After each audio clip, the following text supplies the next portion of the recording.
This gospel reading comes from Luke chapter 15, verses 1 to 3, then 11 to 32. Now the tax collectors and sinners were all gathering round to hear him. But the Pharisees and the teachers of the law muttered, "This man becomes sinners and eats with them." Then Jesus told them this parable of the lost son. There was a man who had 2 sons. The youngest one said to his father, "Father, give me my share of the estate." So he divided his property between them. Not long after that, the younger son got together all that he had, set off to a distant country, and there squandered his wealth in wild living. After he had spent everything, there was a severe famine in that whole country, and he began to be in need. So he went and hired himself out to a citizen of that country, who set him to his fields to feed the pigs.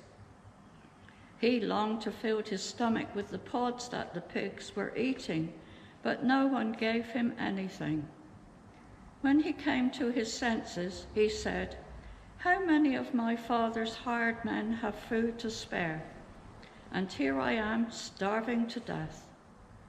I will set out and go back to my father and say to him, 'Father, I have sinned against heaven and against you. I am no longer worthy to be called your son. Make me like one of your hired men.' So he got up and went to his father. But while he was still a long way off, his father saw him and was filled with compassion for him. He ran to his son, threw his arms around him, and kissed him. Then the son said to him, 'Father, I have sinned against heaven and against you. I am no longer worthy to be called your son.' But the father said to his servants, 'Quick, bring the best robe and put it on him. Put a ring on his finger and sandals on his feet. Bring the fattened calf and kill it. Let's have a feast and celebrate, for this son of mine was dead and is alive again. He was lost and is found.' So they began to celebrate. Meanwhile, the older son was in the field. When he came near the house, he heard the music and dancing. So he called one of the servants and asked him, 'What's going on?'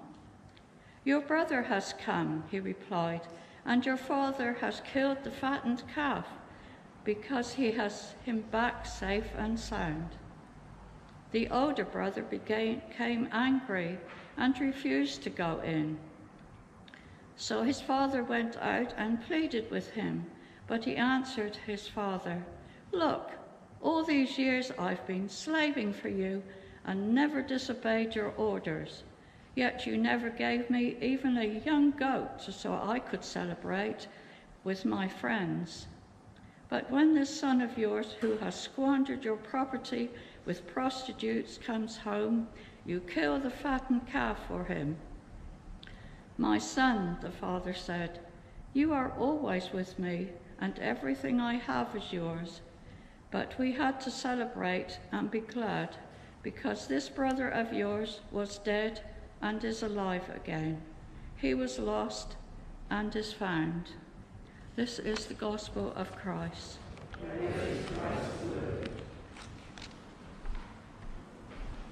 Please be seated.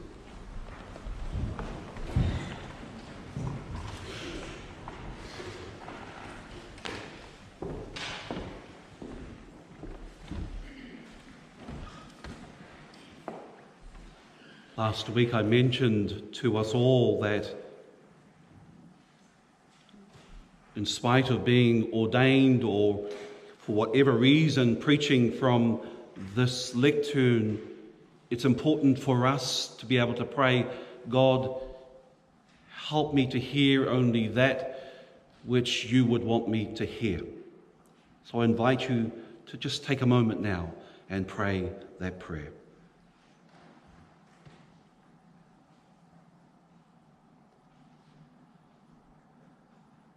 Amen.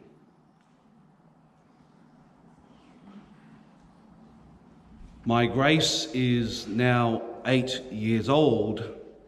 Last week was her birthday, and I tried to get out of it by taking a funeral. Unfortunately, that funeral happened to be just down the road from where Grace was going to have her birthday party in Hamilton. Since the age of 4, Grace has had a money box. Her mother had said from the outset that this box was going to be your inheritance to buy your first home. Leslie would start putting money into this box, and it was becoming too small too quickly. We had to buy another and transfer it over. I noticed that if I left money lying around the house, it was now disappearing. The box was becoming more full. At age 5, Grace started school, and she became aware of the value of money. She would begin by taking private withdrawals from this money box and buying lollies for herself. She realized the power in lollies. She started to buy them for her friends, and for every lolly she bought, she inherited new friends. We sat down with Grace and we said to her, Grace, this money is not for you to buy lollies, but it's for you to buy your first home. So let's be real about this. If you were to offer Grace the choice of a lollipop or a new home,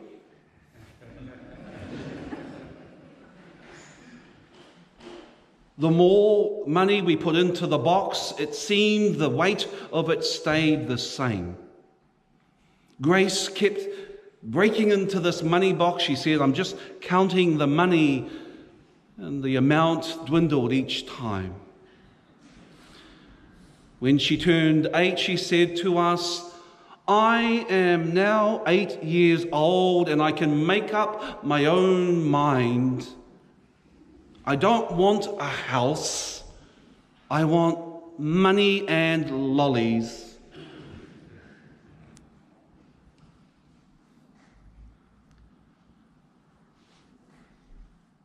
This morning's gospel is well known to you all, the prodigal son. This young man did exactly what Grace was thinking. Like Grace, he knew better. He wanted to take charge of his life, to make decisions for his life. So his father gave a third, which was rightfully his, and he allowed him to go and do all he did. His son, who was a Jew, entered into a far country where Gentiles lived, so he essentially now became a slave to the Gentiles. He'd squandered all his money on lollies for his friends, and now he had nothing. He found himself working with an animal that as a Jew he should not even be in the presence of, let alone touching. He realized his problem, and so he practiced what he was going to say to his father. I've sinned against heaven, so therefore I've sinned against you, Father. I'm not worthy to be your son. I'm not even worthy to be one of your servants.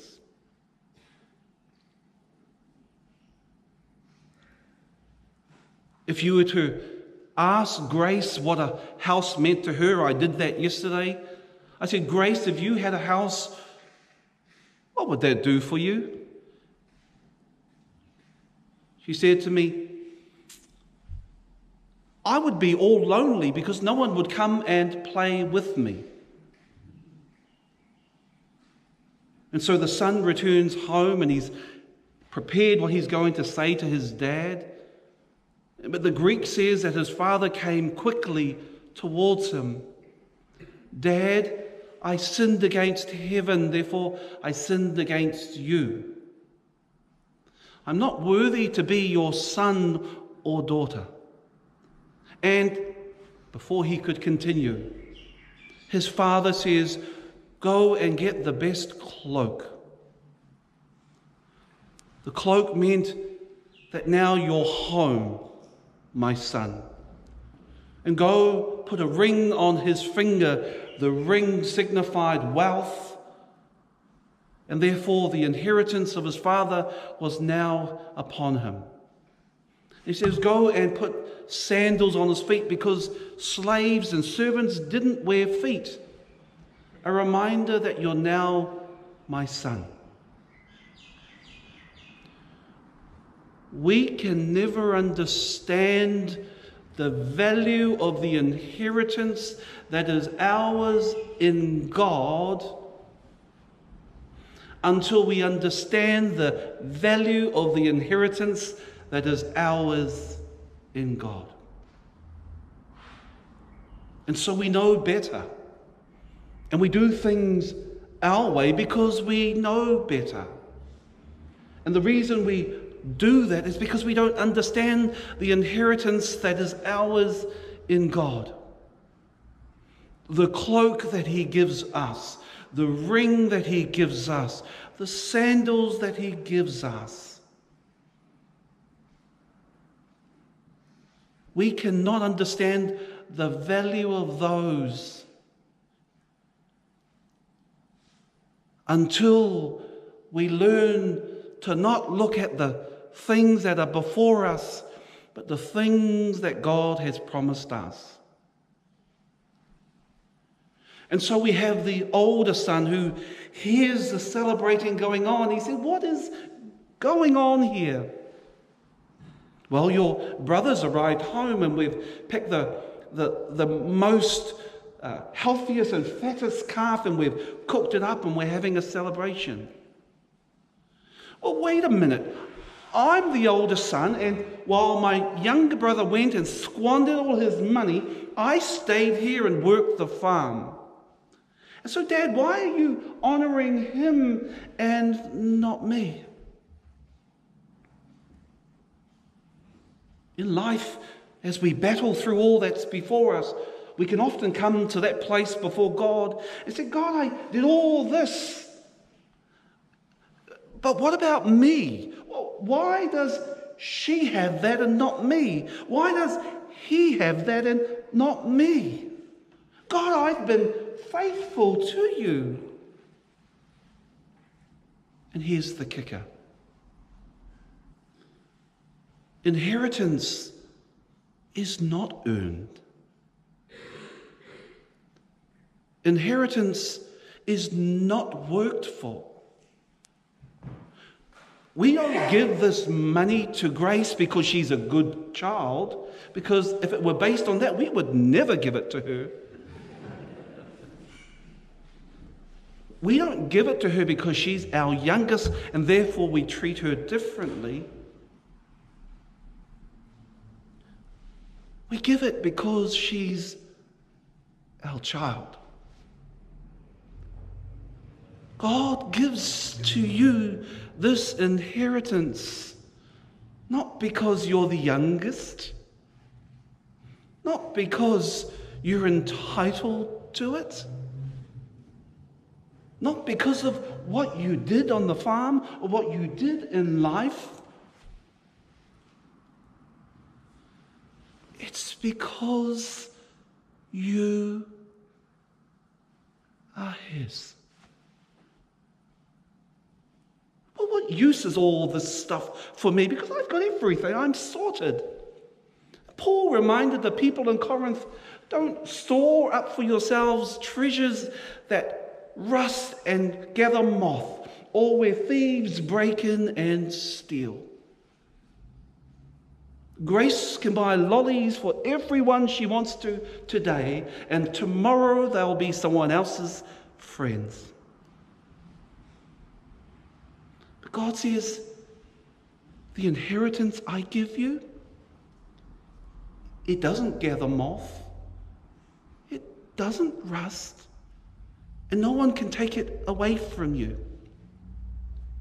But I give it to you because you're my child. The Pharisees wore robes, and they wore them very tight around them because they were fearful that if they walked and the wind caught their robes and blew out, it would touch people who were sinners. Then they would have to go and bathe in the river and bathe themselves to cleanse themselves of the sins of those people they touched. God didn't call you to inheritance by righteousness, because God knows that we're sinners. God knows you and I are going to fail just like the prodigal son every time.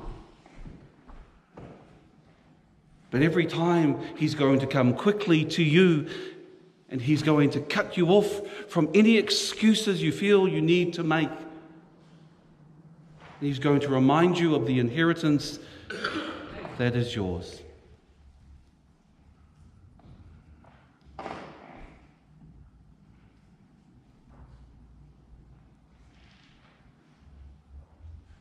If you have been working hard in the places where you trust God has called you to work hard, if in life you have done everything well,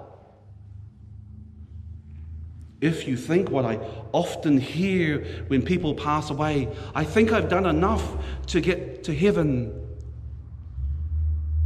I can tell you now that you've done enough right now because you're His.